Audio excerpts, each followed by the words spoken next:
Manchester United are back in talks with PSG over a loan deal for Jadon Sancho, which could see Manuel Ugarte moving the other way to Manchester United.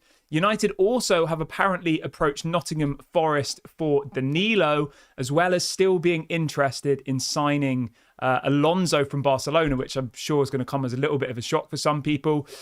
More news on Amrabat as well, news on Sander Berg, news on De Ligt, news on Mazraoui. We've got so much to talk on today's show, but before we get into all that, please do me one small favour. Smash a like on today's video. Let's try and see 1,500 likes on this afternoon show. And if this is your first time watching, please do subscribe to the channel. We're just about to hit 37,000 subscribers. So if this is your first time watching, please do subscribe. Let's try and hit 37k by the end of today. Right, let's get straight into it. And I want to start the show off with some positivity because we have some breaking news that's just come out literally in the last 5 minutes, coming from Fabrizio Romano, that apparently Manchester United have now completed the medicals of Matthias de Ligt and Mazraoui, and they will be announced as official Manchester United players later on today. And that's just, I'm so happy about this. I think it's such a good deal. £50 million for both of them, 38 for De Ligt, and it is £12.8 million for Mazraoui. I think it's a bargain. 25-year-old De Ligt and 26-year-old Mazraoui. When you think that Jared Branthwaite was being priced at 60 million, and 70 million, and we've just gone and got De Ligt and Mazraoui for 50 million. Like, that's such good business, I think. Branthwaite's had one season in the Premier League for Everton, who are at the bottom of the table. De Ligt's played for Juventus, Ajax, Bayern Munich. He's played in the Champions League. Mazraoui, the same. He's played in the Champions League. He's played for some top clubs. Has gone really far in the Africa Cup of Nations for Morocco. Like, he's a quality player. And I think Ineos have done such a good job here. And I can't wait to see how Manchester United announce this signing. I think they can do so many interesting things marketing-wise with this. So yeah, later on today, I don't know what time, it hasn't really been leaked yet, but apparently later on today, we will see them in the shirts, doing all the promo stuff. And there is even some murmurs that they might be in training today as well, which is crazy considering they only flew to Manchester yesterday. But if anybody's interested as well, I put some photos up on my Twitter account earlier on today. So there's loads of photos of Mazraoui and De Ligt. They were out having dinner in Manchester City Centre last night. So if you want to go and have a look at that, I've just dropped a link into the chat to follow us on Twitter. Make sure you get involved. I'm pretty active on there nowadays. The URL is just Daily Red Devil. So if you want to go and find us on Twitter, just type in Daily Red Devil on Twitter. Make sure you follow. I've just posted some pictures of De Ligt and Mazraoui out for dinner last night in Manchester, so you can go check that out if you're interested. So yeah, really, really happy about that one. But what I want you guys to do, I like to try and make the show interactive. What I want the question to be today is, what would you rate our transfer window out of 10 so far? So I'm going to go through what we've done to this point. We're going to have a bit of a recap just so I can give you like the full... I can give you all the information before you make your decision, because I think that's quite important, right? So we'll go through who we've signed and we'll go through who we've sold. And then I want you to give me your rating out of 10. Okay. Obviously, there's still 2.5 weeks left of the window, which I appreciate, but I want to see how everybody's feeling at this very moment in time. So in relation to outgoings, Mason Greenwood, Willy Camboala, Alvaro Fernandez, Donny van der Beek, Rafael Varane, Omari Forson, Anthony Martial and Brandon Williams. So 8 players have left. Total revenue-wise, we've made 42 million euros. That's on players being sold. And then ingoings, or incomings, whatever you want to call it, we have signed Lenny Yoro, Joshua Zirkzee, De Ligt and Mazraoui. So we've got 4 players in and 8 players have left. But it is also worth noting that Toby Collier, Ethan Wheatley and Harry Amas have all been promoted to the first team. So, I mean, you can't really call them new signings, but they're new players in the squad, if that makes sense. So those 3 players will be on the bench at least for Manchester United next season. Toby Collier, Harry Amas and Ethan Wheatley. Whereas last season, I think Ethan Wheatley was on the bench a couple of times and got a couple of minutes, didn't he? But the other 2 didn't. So obviously they're not new signings, but they're like new additions to the squad, if that makes sense. So yeah, we've effectively got 7 players through the door so far, including the youth players. Because you've kind of got to include them as well. They've been promoted from the under-21s to the first team. And the under-21s is technically a different team, you know? They have a different squad, they have a different manager, they have different assistant coaches. So although it still is Manchester United under-21s is a different team to Manchester United, if that makes sense. So I know it's not like technically a transfer, but they have been transferred from the under-21s to the first team. Does that make sense? So yeah, let me know how you rate it out of 10. I'm really, really happy with the youth players we've brought through, to be honest. I think Toby Collier looks quality. I think Harry Amas looks quality. I'm not 100% convinced on Ethan Wheatley yet, but he's only 18, and I think him working under Ruud van Nistelrooy, like, we might see a massive change, you know? So I'm not going to criticise an 18-year-old at this point, but from what I've seen of Ethan Wheatley so far, I'm not as excited about him as I am about Toby Collier and Harry Amas. Like, I genuinely think Harry Amas and Collier could be in the first team, like, now. Genuinely. Like, from what I've seen of Toby Collier, he doesn't look like somebody who's just broken into the team. He looks like he's already been here for a little while. So really, really happy about that. But yeah, I want you to rate it out of 10. Out of 10, how would you rate our transfer window so far? So I'm going to give you my rating now. I would say, at this point, I'm going to go 8 out of 10. I forgot Chido Obi-Martin as well, actually. Somebody's just pointed that out in the chat. We signed Chibo Obi-Martin as well. That deal hasn't been made official yet, though. They're still trying to deal with compensation with Arsenal. So I'm kind of leaving that one on the side for a minute because I don't want to jinx it. He's done his medical, Chido Obi-Martin. He's done all his press pictures. He's agreed to join the club. But at the moment, they're still negotiating some sort of compensation package with Arsenal. It's got to go through some court, some sports court. There's some kind of weird things going on with that deal. So I don't want to jinx it and be like, Chido Obi-Martin signed, because he hasn't technically signed yet. Whereas obviously Ligt and Mazraoui have done their medicals. They've signed the contract. Like that's a done deal, definitely. That won't fall through. Whereas there is always the potential with Chido Obi-Martin that something might go wrong. But yeah, so I'm giving it an 8 out of 10 so far. And the reason why I'm giving it an 8 out of 10, okay, because I didn't really fully explain, is because of the wages. And people are like, what are you talking about? Ineos have done an absolutely unbelievable job this summer in removing players' wages. And I think that's why I'm rating it so highly. So our current wage bill at the moment is £173 million a year, right? Last season, it was 223 million a year. So our wage bill's gone down by 50 million. And how they've done that is they let Varane go. They could have kept Varane. If it was the Glazers doing the sporting side, they would have kept Varane. They would have said, we're not going to buy a new centre-back. We'll give Varane a new contract. It means we don't have to spend any money. We've done that so many times in the past, didn't we? Instead of buying a new player when we needed to buy a new player, they just gave them new deals. Think of all the examples of that. We did it with Martial. We did it with Luke Shaw. We did it with Phil Jones. Like, there are so many players who needed to leave, and then we find out that the Glazers were giving them a new deal. So Varane they got rid of. He was on 340k a week. Martial was on 250k a week. He's gone. Donny van de Beek, I know we didn't get much of a transfer fee for him, but he was on 150k a week. He's gone. Brandon Williams, again, another player on big wages who wasn't obviously even contributing at all. He was on 60k a week. So I was really, really impressed with Ineos's ruthlessness to come in and just remove all of these players that weren't necessary. Now, I know we didn't get transfer fees for them, but as I said, they could have easily just, sat on their hands and said, Brandon Williams can be the backup left back. Varane can stay as the first choice centre back. Martial can stay as the new striker. Like, they could have done that. And some clubs would have done that. But they said, you know what? These players are all earning big money. Let's get rid of them. We can save about £50 million in wages here. And then let's go and reinvest in a younger squad. And that's what we've done. Look at all the players we've signed. They're all around 25 and under.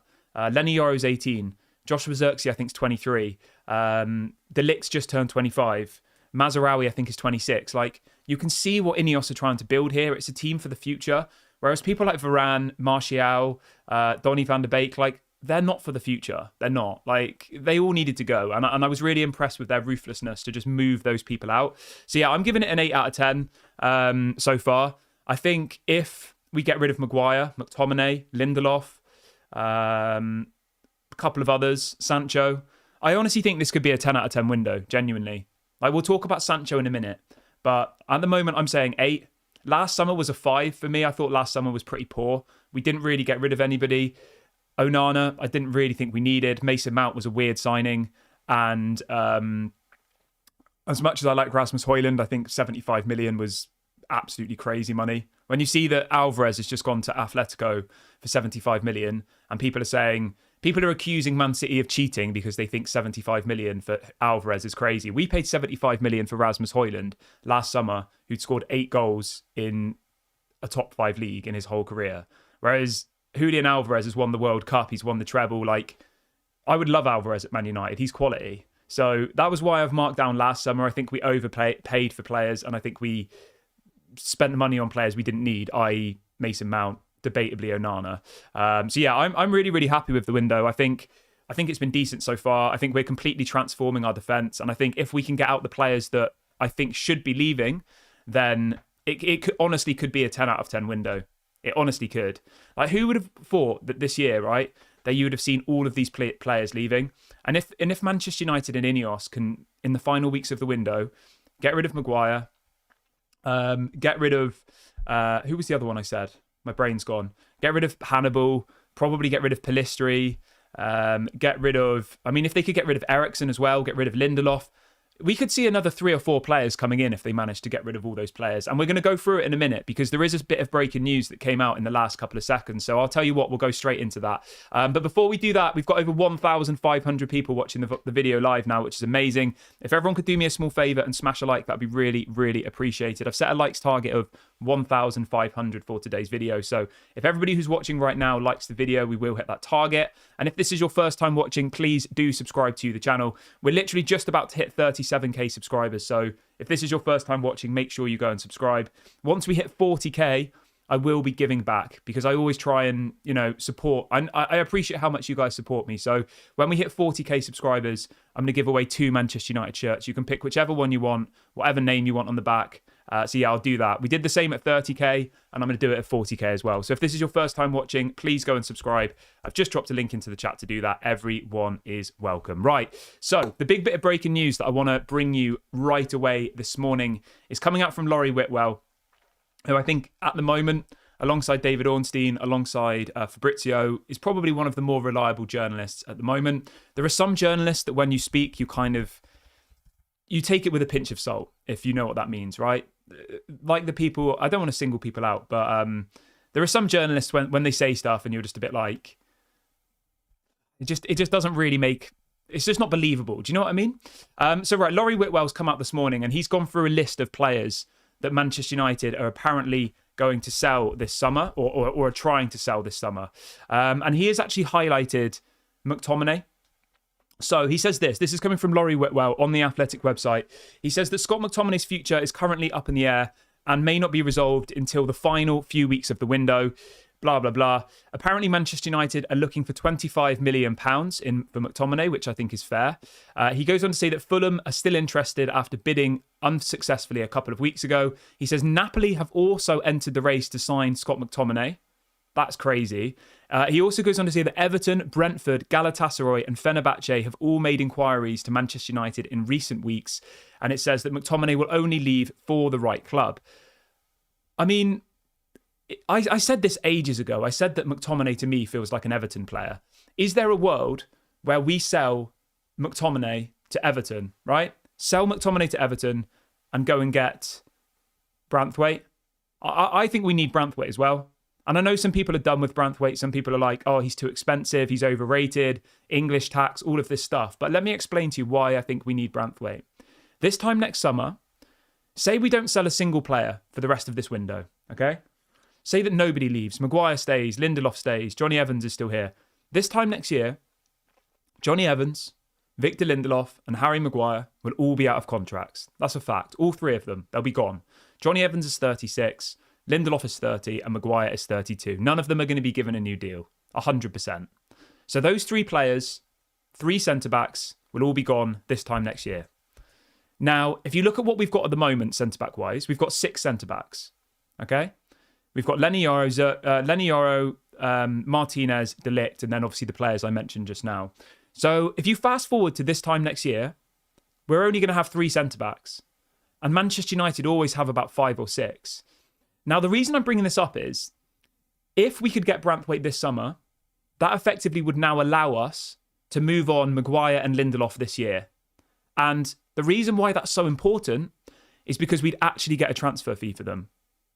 If we sold them now, we will get a transfer fee. If we wait till next year, they will leave for free. We'll only have 3 centre-backs and we'll be desperate in the market to bring in someone new, which will effectively show other clubs that we have a sign of weakness because they'll look at us and they'll say, they only have 3 centre-backs. We desperately need to bring in someone. they're going to add another 10, 20 million on top of any sale price, aren't they? Because that's how football clubs work at the moment. Football clubs look at the situation and they'll look at what you have and they'll see that we're desperate. So I personally, right, if Everton want McTominay, so anybody who's just joining, Laurie Whitwell from The Athletic is reporting that apparently Everton have inquired to sign Scott McTominay, okay? We obviously still want Branthwaite. We want 25 million for McTominay. We sell McTominay to Everton for 25 million and we offer them, say, 50 million, 60 million tops, including add-ons for Branthwaite. So that would be a net spend of only... I mean, if we got him for 50 million, it would mean we'd give them McTominay plus 25 million. When you look at it like that, I don't think there's anybody in this chat who would disagree with that, would they? If I said to you that we could sign Branthwaite and all we have to give them is McTominay and 25 million, I would take that in a heartbeat. I would. So I honestly think that McTominay will end up leaving. Just to recap, Laurie Whitwell has said that Fulham are still interested. And apparently in the last week, Napoli, Everton, Brentford, Galatasaray and Fenerbahce have all inquired with Manchester United to try and sign Scott McTominay. Now, I'm going to run through those list of clubs really, really quickly and give you my kind of opinion on the reliability of that actually materialising. Fenerbahce won't have the money to do it. Galatasaray won't have the money to do it. Brentford obviously would. I don't think McTominay would go to Brentford though, personally. Brentford are going to... I mean, Brentford aren't a terrible team, but going from Manchester United to Brentford is a massive step down, let's be honest. It is. Like, if I was a footballer, I would rather go to Galatasaray or Fenerbahce than Brentford. Like, Brentford, best case scenario, you're probably going to finish 10th. Best case scenario. Worst case scenario, you get relegated. Everton... I know Everton are in a mess financially, but they're still a big club. They have a massive fan base, nice new stadium.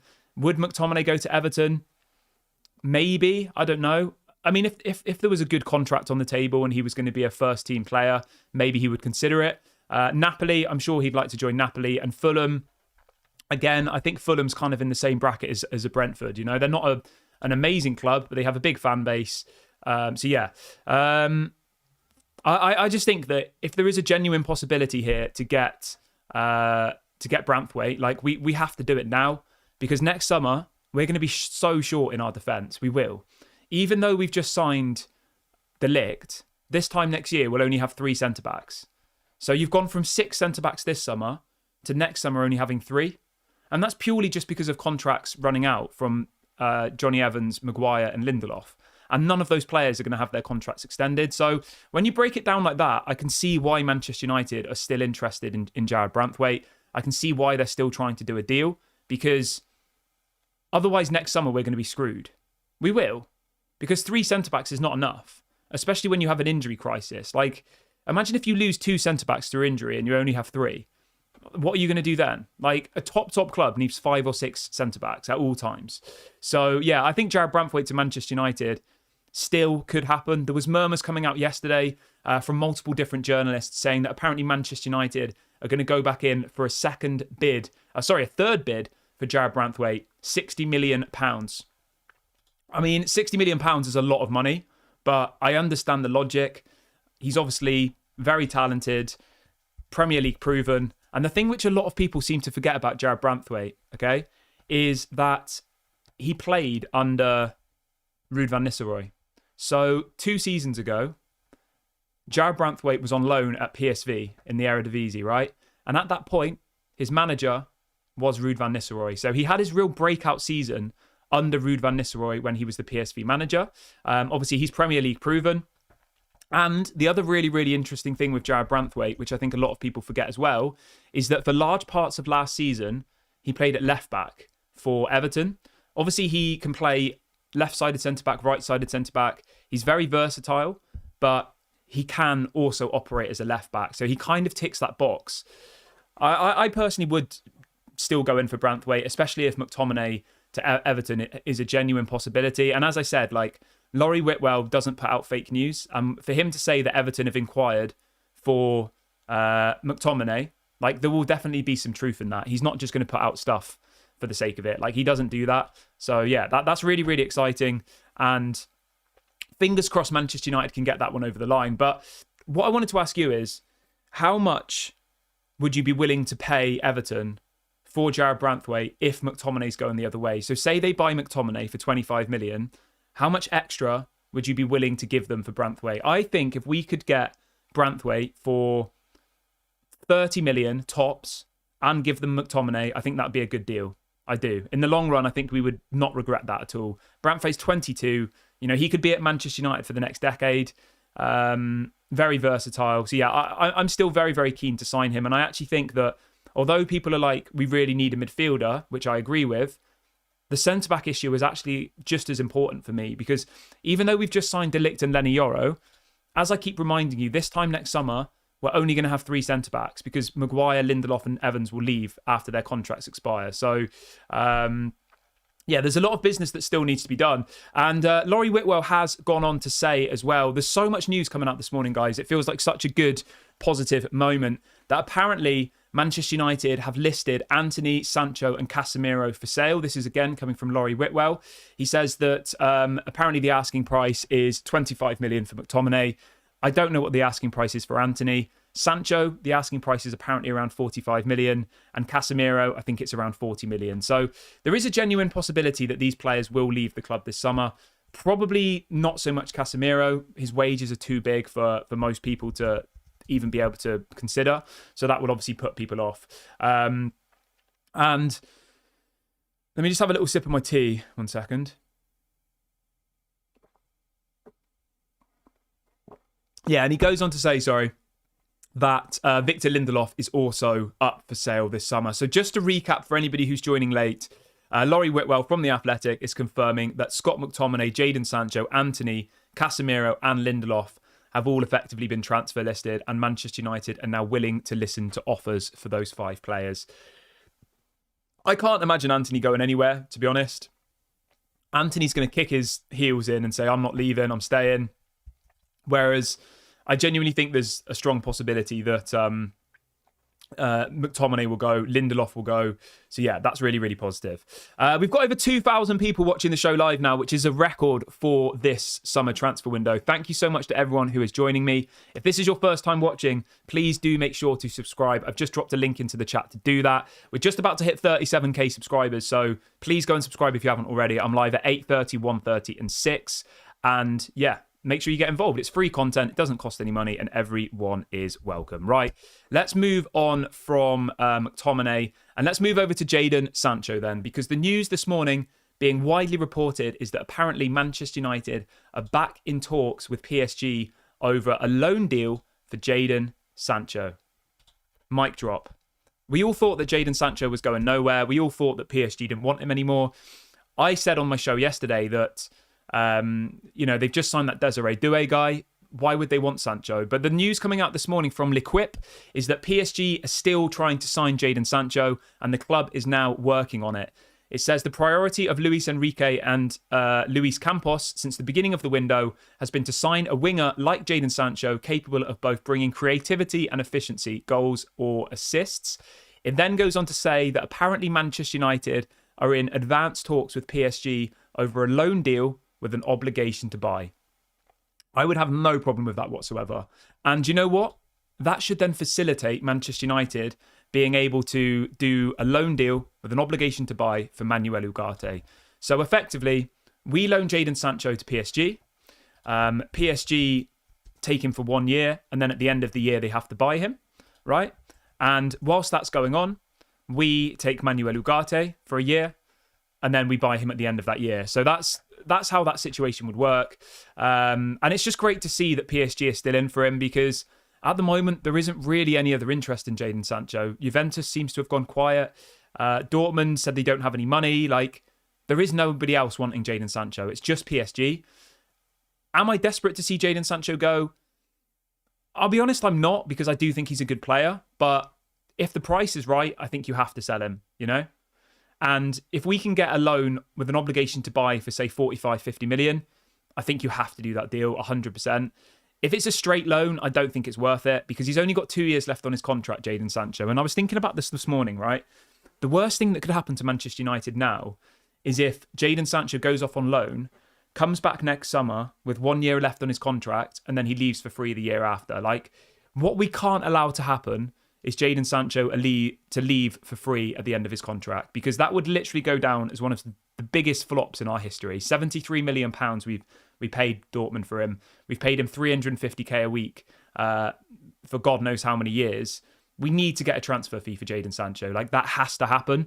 So if this is the best way to do it, a loan with an obligation to buy, I'm all for it. And what most people are saying is that will then facilitate the move of Manuel Ugarte to Manchester United. So yeah, this is definitely one to watch out on. And I honestly think there's going to be a lot of movement in the window in the coming weeks. That's what's being reported. So yeah, really, really happy about this. I just don't see where Jadon Sancho is going to play this season either. You know, if you think about it, we're so stacked on our wings. We've got Garnacho, Rashford, Ahmad, Pellistri, Anthony, Bruno can play on the wing. Mason Mount can play on the wing. Like, I think Xerxes can even play on the wing. We've got about 7 or 8 players who can play on the left or right wing, not including Sancho. So he's not really needed at the club, I don't think.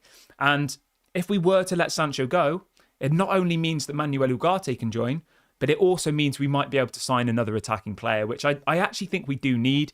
We really, really need to strengthen our strikers.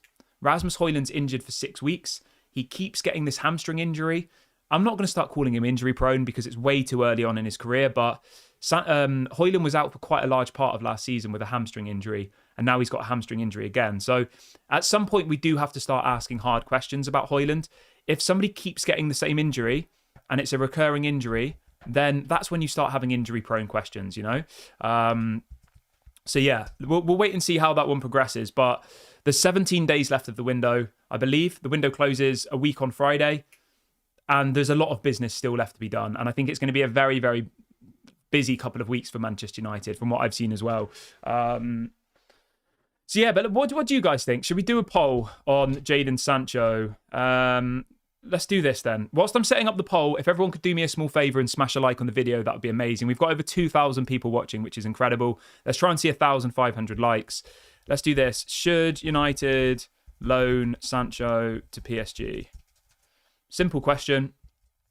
All right, the poll is set up. You can obviously go and get involved.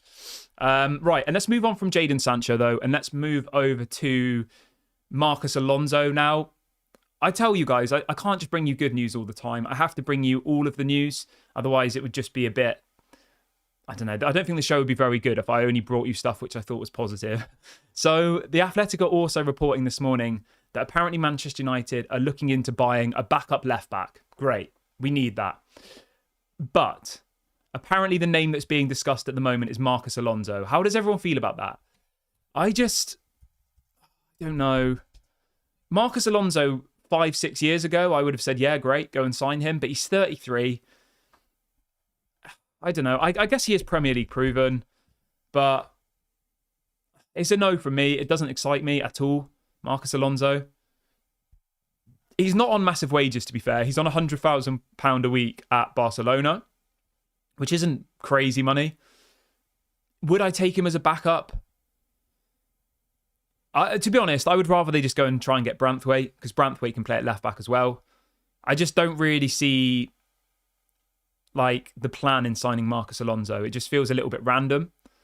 I probably would rather sign Reguilon from Tottenham than Marcos Alonso, to be honest. Like, genuinely.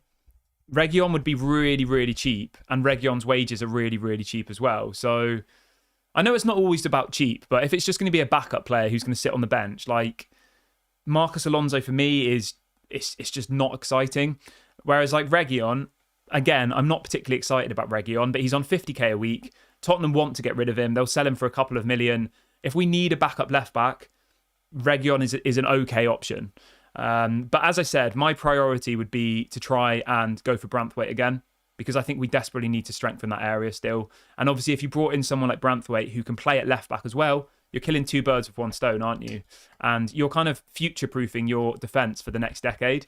Whereas Marcos Alonso would come for like a year, earn massive wages, and then would leave. You know, that's the reality of the situation then. But yeah, let me know, like, what do you think about Marcos Alonso? For me, it's a no. It just doesn't excite me. Al says, what about Ferdi Kadioglu? Ferdi Kadioglu would be an incredible signing, mate. Really, really good signing. But it looks like he's going to join Brighton. Apparently, Brighton have offered £30 million for Ferdi Kadioglu, and I don't think Manchester United, at this moment in time, have the money or the available budget to spend £30 million on Ferdi Kadioglu. That's what's kind of been reported. You know, they want to sign Ferdi Kadioglu. They're really keen to bring him in, but £30 million when you're trying to buy Branthwaite, you're trying to buy another 2 midfielders, you might be trying to buy a new attacking player. Like, it doesn't seem to be the priority at this moment, Ferdi Kadioglu. So as much as I would like to see him at Manchester United, it doesn't look realistic. So I'm not going to bring you false promise. It is a news show, and the news is that Ferdi Kadioglu looks like he's going to join Brighton for £30 million, which is a shame. Maybe Manchester United try and hijack the deal. I don't know. We'll wait and see what happens. But at the moment, Manchester United are not in advanced talks for Ferdi Kadioglu, whereas Brighton are. They're very, very far down the negotiations. So, yes. Okay, let's move on from that, though, and let's move over to midfielders, because I can see loads of people in the chat saying, you know, what's going on with the midfield? We need to strengthen in that area. Like, why have we not signed anybody? So this same article on The Athletic has kind of gone through our options in midfield. So we'll start with Amrabat. And The Athletic are reporting this morning that Sofian Amrabat returning to Manchester United this summer on loan has not been ruled out. I'll be honest with you, right? I think Amrabat is clearly just like a plan C option, isn't he? He's like the backup. Amrabat is there if nothing else happens and we need to sign somebody. And I feel a little bit sorry for him because you can tell Amrabat loves Manchester United. He's still wearing like the Manchester United training shorts in his videos and stuff. And like, I feel bad for him, but at the end of the day, this isn't a charity, you know? This is a football club. And if Ineos think they can get someone better than Amrabat, then like go and get someone better, you know? So there is still this potential that Amrabat could join, but it looks like it would be a loan, and it looks like it will be more towards the end of the window if we get really, really desperate, which I agree with. Like, yeah. We got a super chat coming in here from Alex. Big up, Alex. I hope you're good, mate. Alex says, if you had to pick one more signing between a left back, a CDM, or a left-sided centre back, I would go with a CDM. I think like CDM has to be the priority, and it would probably be either Manuel Ugarte, Sander Berge, Youssouf Fofana, one of those options. But yeah, it has to be a CDM, really. There are some people, right, and don't shoot the messenger here, there are some people saying that they think that Martinez could be played at CDM this season. I don't know how true that is. I don't think it's believable, to be honest. But yeah, because people were trying to work out why we'd go for Branthwaite. You know, if we've already signed De Ligt and we've already signed Lenny Yoro, like why do they need Branthwaite? And the few different scenarios are either that Ten Hag goes to a back five, or he's going to move Martinez to a different position, or he's just looking at the situation thinking this time next year, Maguire, Johnny Evans and Lindelof will leave because their contract's expired. So, yeah, I think that's probably the most likely option, to be honest. I don't think we'll see Martinez at CDM. But you never know. It's possible. Anything's possible in football, isn't it? I think Martinez has played at CDM before, hasn't he? So, yeah. But going back to the midfield topic, the next player is Sander Berge. So The Athletic are reporting this morning that talks are now continuing with Burnley for a £20 million deal for Sander Berge. Apparently that's the asking price. And it says that Manchester United are still in contact with Sander Berge's agent. Again, for me, Sander Berge is a plan B option. It's clear that we want Manuel Ugarte. We've been negotiating all summer for Manuel Ugarte. So Sander Berge clearly wasn't the priority. They could have gone and signed Sander Berge on the day the transfer window opened. It would have been an easy deal to do, but they didn't. So it's pretty clear to see what the kind of the hierarchy of deals is, right? Number one priority is Manuel Ugarte. Plan B, Sander Berge. Plan C, Amrabat. Plan D, probably Rabiot. I think that's probably realistic. Would you agree? Now, that's not my preference of who I want. That's just what I think Manchester United are doing, because you don't spend 10 weeks negotiating with PSG for Manuel Ugarte if the player you really want is Sander Berge. Like, we've only been linked to Sander Berge for about a week. Whereas Manuel Ugarte, we've literally been talking about him since before the Copa America started, which was in June, I think, wasn't it? So, yeah, it's clear to see who the priority is. And regardless of what I think the best option is, Manchester United need to get Erik ten Hag his number one choice. And if Manuel Ugarte is the number one choice, you need to go and sign him. And if we can facilitate a deal by sending Jadon Sancho the other way, then that's happy days for everybody, you know? So, yeah. Somebody says, what do you reckon will happen with Youssouf Fofana? Yusuf Fofana seems to be on the list as well, but yeah, I don't think he's that high up, to be honest. And there's a lot of interest in Yusuf Fofana, you know? AC Milan are interested. I think a couple of other teams are as well. So yeah, it's not going to be the easiest deal to do. Whereas Sander Berg, we've got an easy run at him. Manuel Ugarte, we've got an easy run at him. I did want to throw this into the chat this morning, though, just to cause a bit of conversation. I'm sure everybody's seen that Zubimendi's rejected Liverpool, right? That was funny. But yeah, so I'm sure everybody's seen that yesterday. Is there a world where Liverpool go in for Manuel Ugarte? Because last summer, Liverpool were trying to sign Manuel Ugarte before he went to PSG. I mean, that would be mad, wouldn't it? If we spend all summer negotiating for Manuel Ugarte and then Liverpool come in and pay the money that they want and they get the player. That could happen. That is a strong possibility. And I don't want to scare you. I just thought I'd throw it out there and see what you guys think. There's no stories at the moment saying that will happen, but obviously it's a possibility, you know? It is like anything can happen in football. Sander Berg to Liverpool also could happen. So yeah, we'll wait and see what happens there. Right, let's see what people are saying in the comment section today. We've still got over 2,000 people watching, which is amazing. We've only got 600 likes on the video, though. So if everyone who's watching could like the video quickly, that would be really, really appreciated. And we are literally now only 10 subscribers away from 37k. So if this is your first time watching, please do subscribe. Let's get to 37k by the end of today's video. Everybody who's watching who isn't subscribed, go and do that right now. Yeah, get involved. Okay, let's have a look in the live chat and see what everybody is saying this morning. Andrew says, Kieran, do you think we'll sign an expensive striker in this window, and who might it be? I think we'll sign a striker if Sancho leaves. I don't think it will be like an expensive striker. It would probably be either Ivan Toney, Dominic Calvert-Lewin we've been linked to, which doesn't excite me. Jonathan David we've been linked to. There are quite a few options out there. And I actually think that a striker this summer is very, very important. I do. Like, if I was going to have to pick in the final weeks of the window, my signings, I would do this, right? I would go for Manuel Ugarte, but not for 60 million, 40 million tops pounds. I would go for Jared Branthwaite if we can get him and send McTominay to Everton. And I would also go for a striker. Striker-wise, I mean, I'd love Evan Ferguson, probably unrealistic though. I don't know who striker-wise off the top of my head, to be honest. I'd have to have a little bit more of a think about it. Al says, but our striker is Xerxes. The thing is, though, mate, Xerxes isn't an out-and-out goal scorer. He's even said that himself. He's more of like a number 10/number 9 hybrid. He's more of someone who brings other people into the game. Like he's not like a Haaland or or a Harry Kane type striker. He's more of a skillful, good on the ball type striker. Does that make sense? Rasmus Højlund's more of an out-and-out striker, but he's obviously injured at the moment and is still very young and developing. Brian says we need a striker desperately because we don't score goals. Yeah, exactly, mate. We do. We've strengthened our defence. Hopefully we're not going to concede goals now, but we still have to score goals. You know, even if we don't concede, we still have to score goals. And last season, we scored so few goals. We were creating so few opportunities. So yeah, like as much as I love Xerxes, as much as I love Rasmus Højlund, do we honestly think, right, that Xerxes and Højlund are good enough to win us the league? I don't think so. And that's not me being negative. That's just me being realistic. Like if you compare the other teams in and around the top four, right?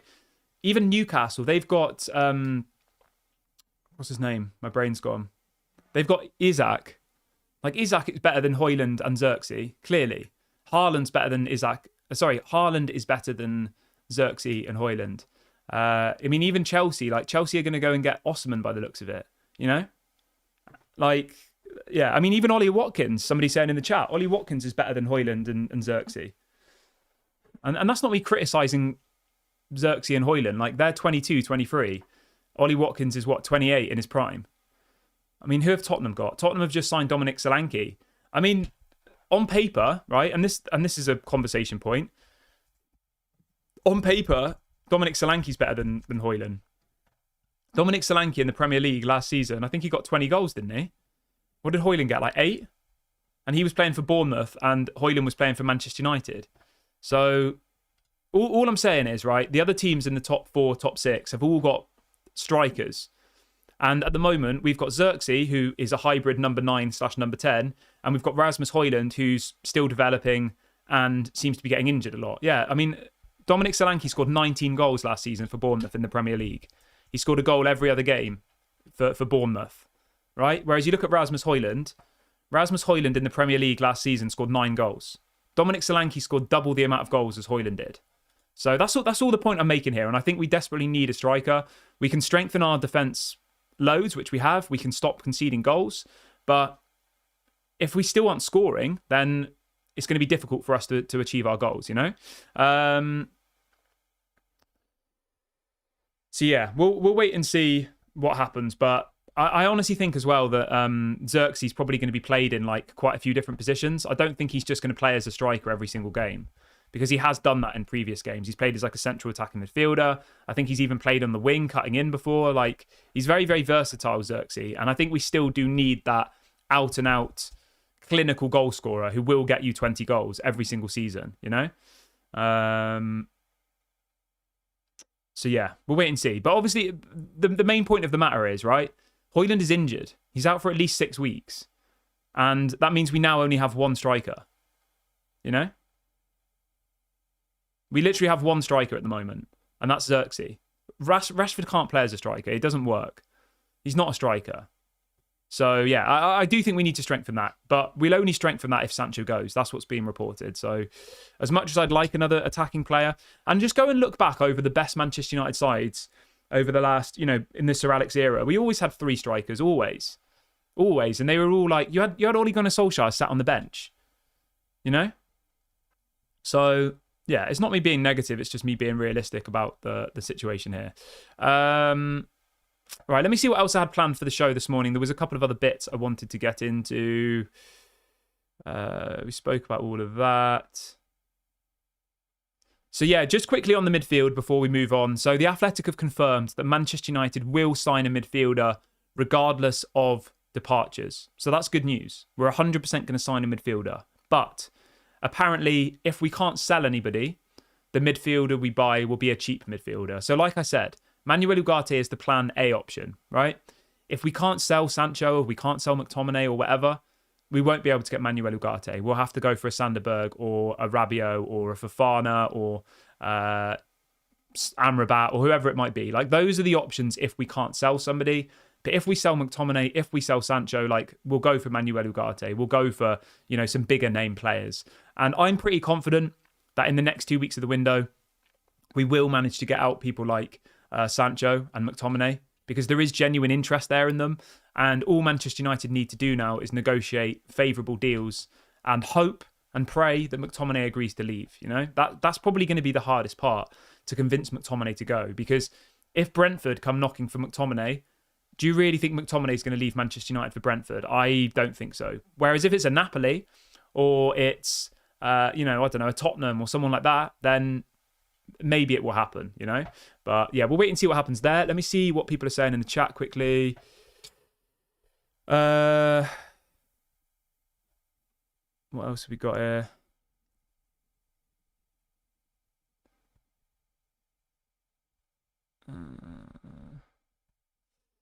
I was saying we should just give Chido Obi Martin some game time.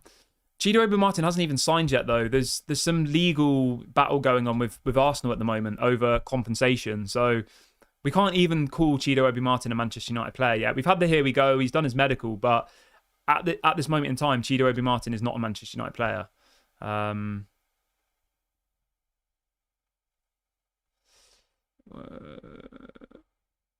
Right, I think I'm going to wrap the video up here, guys. I think I've gone through everything I had planned for the show this morning. It's been a really, really good video. Thank you to everyone who has joined me. I will be back at 1:30, and then I will also be back at 6 as usual.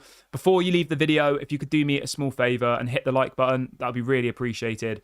It will show the video to more people. So yeah, if you enjoyed today's video, that would be your way of saying thank you. And if this is your first time watching, please do subscribe to the channel. And make sure to go and follow us on Twitter as well. I'm very active on Twitter now. So if you want to have a bit more conversation with us, you can go follow on Twitter. I've just dropped the link in the chat. It's just Daily Red Devil on Twitter. So yeah, go and have a look, go and follow, go and say hello. You can @ me, and yeah, we can continue the conversation. Thank you very much for watching. Have a great day, everybody. I'll be back at 1:30 UK time. Bye for now.